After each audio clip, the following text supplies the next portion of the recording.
Okay, we need to talk about a Supreme Court decision that is doing way more than just making headlines. I mean, it is actively scrambling the global economy.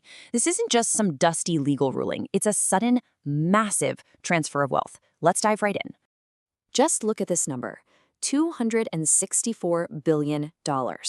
That's how much cash collected from tariffs in just the last year has suddenly been thrown into play. A number this big doesn't just make a splash, it creates a full-on tidal wave in the market. And this quote from our source material really just nails it. The Supreme Court's 6-3 decision didn't just tweak the administration's tariff policy, it completely dismantled it. We're talking about the biggest legal shift in trade policy we've seen in a very, very long time. Now, to really get a handle on the huge consequences of this thing, we have to start with the ruling itself. It all comes down to a single legal idea that has totally changed the balance of power in Washington. And this is it, the major questions doctrine. This was the legal sledgehammer the court used. So, what does it mean? Well, in plain English, the justices said that a president can't just use vague emergency powers to impose tariffs that have such a massive impact on the economy. For something this big, you need explicit, undeniable approval from Congress. It's just not up for debate anymore. And you can really see the power shift right here. Before this ruling, the White House could basically launch these huge trade wars on its own, just by declaring an emergency. Now, that power has been seriously clipped. The era of one-person executive trade wars is pretty much over.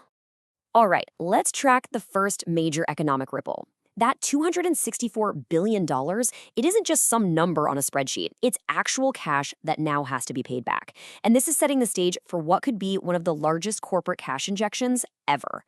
So who's getting the check? Well, think of all the companies that live and die by their global supply chains. We're talking tech giants like Apple and Tesla, who paid billions in extra costs on parts.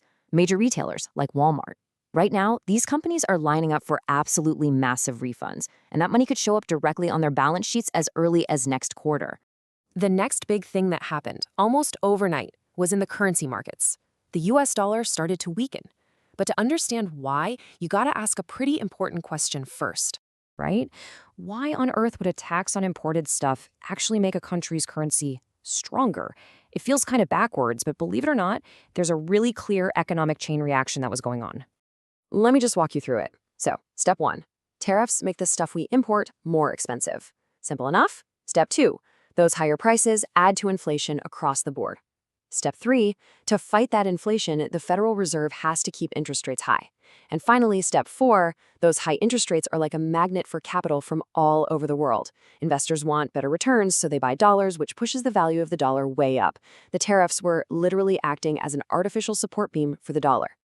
And just like that, someone kicked the support beam right out.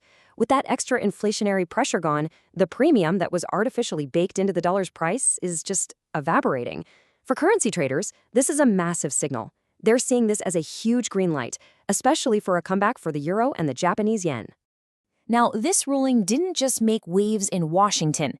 It sent shockwaves through boardrooms and government buildings from Beijing all the way to Brussels.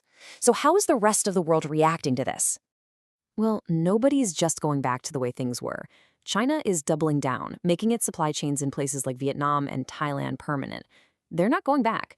And Europe? They're not relaxing either. They're actually getting ready for what they see as the next phase, a wave of more targeted, precision tariffs from the US.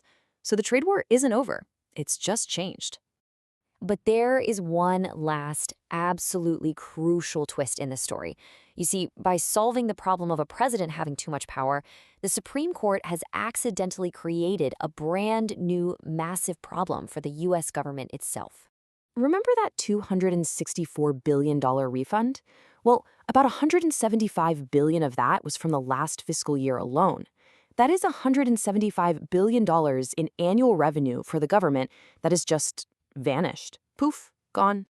And that leads to a really tough question, right? How does a government fill a $175 billion hole that just appeared out of nowhere? It's a fiscal vacuum that has to be filled, and fast. The answer, unfortunately, is brutally simple. It issues more debt. The U.S. Treasury is now going to have to sell a lot more bonds to cover that gap, which means the national debt goes up, and that could easily put pressure on interest rates down the road. So let's just recap the whole domino effect we just walked through. It all started with that Supreme Court ruling. That triggered massive corporate refunds. That, in turn, helped weaken the US dollar. But the hidden cost of all of this was a huge gap in government revenue, which ultimately leads to just one thing: more national debt. And that really brings us to the final thought here. The president has lost this powerful economic whip of universal tariffs, and a lot of corporations are about to get a giant check. But in doing all this, has the Supreme Court accidentally traded one problem, a trade war, for a potentially much, much bigger one in the form of a massive fiscal deficit? That's the billion-dollar question we're all left with now.